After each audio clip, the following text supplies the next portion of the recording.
ആദിത്യനാഥ് ഭരിക്കുന്ന ഉത്തർപ്രദേശിൽ നാളെ സ്കൂളുകൾക്ക് അവധിയില്ല. നാളെ സ്കൂൾ നിർബന്ധമായും തുറന്നു പ്രവർത്തിക്കണം. ഹാജർ നിർബന്ധമെന്നാണ് യോഗി സർക്കാരിന്റെ ഉത്തരവ്.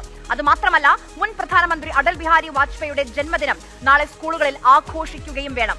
ആദ്യമായിട്ടാണ് ഉത്തർപ്രദേശിൽ ക്രിസ്മസ് ദിനത്തിൽ അവധി ഒഴിവാക്കുന്നത്. തപാൽ വകുപ്പിലെ ജീവനക്കാർക്ക് ഇത്തവണ പാട്ടില്ലാത്ത ക്രിസ്മസ് ആഘോഷമായിരുന്നു. ക്രിസ്മസ് ആഘോഷത്തിൽ ഗണഗീതം പാടണം എന്നായിരുന്നു BMSന്റെ ആവശ്യം.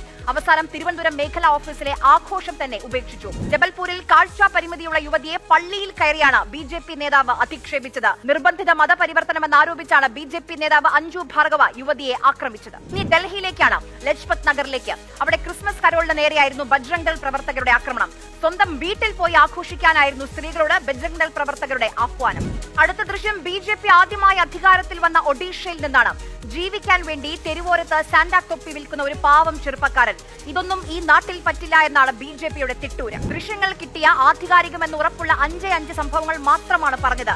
അറിയാത്ത, കാണാത്ത, ദൃശ്യങ്ങൾ പുറത്തുവരാത്ത എത്രയുണ്ടെന്നറിയില്ല.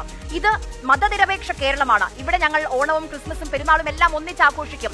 മതമുള്ളവർക്കും മതമില്ലാത്തവർക്കും ജീവിക്കാൻ അവകാശമുള്ള മണ്ണാണ് കേരളം. ഉത്തരേന്ത്യയിൽ നമ്മൾ ഇപ്പോൾ കണ്ട ഈ തിട്ടൂരത്തിൽ ആളുകൾ ഒരുപക്ഷെ ഭയക്കുമായിരിക്കും. പക്ഷേ കേരളത്തിൽ ഇവിടെ നിങ്ങൾ ഒരു കരോൾ തടസ്സപ്പെടുത്തിയാൽ 1000 കരോൾ നടത്താൻ മലയാളികൾ ഒരുമിച്ചിറങ്ങും.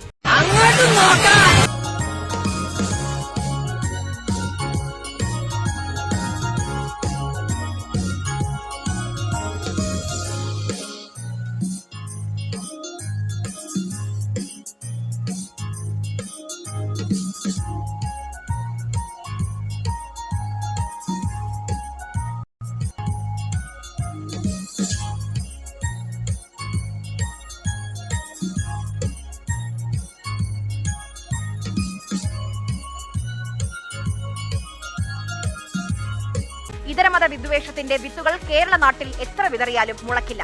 ലോകത്തിനാകെ സമാധാനത്തിന്റെയും പ്രത്യാശയുടെയും സന്തോഷമാണ് ക്രിസ്മസ്. സമത്വത്തിന്റെയും പരസ്പര സ്നേഹത്തിന്റെയും ക്രിസ്മസ്. നിങ്ങൾ എത്ര ശ്രമിച്ചാലും ഉത്തരേന്ത്യയിൽ നിന്ന് കേരളത്തിലേക്കുള്ള ദൂരം അത് നിങ്ങൾക്ക് താണ്ടാനാകില്ല.